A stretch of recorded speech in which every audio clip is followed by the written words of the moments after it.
Hey everyone, today I'll show you how you can fix Google Docs not opening in your Chrome browser. So first, what you want to do is you want to just go to your settings by hitting these three vertical dots right here, and you want to just go to the settings page.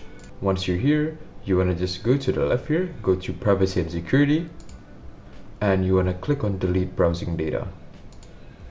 Alright, once you're here, you want to check all of this, the browsing history, cookies and other saved data, and cached up images and files.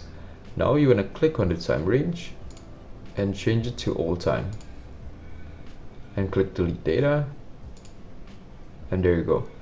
Now it should work. But if it's still not working, you want to click on these three dots again, and you want to go to extensions and click manage extensions. And if you guys have any extensions right here, you can just turn that off, and after that you can just go back and see if it works. If you guys have any questions, you can just leave down in the comments below and I'll try to answer all of it. Thanks for watching and be sure to subscribe.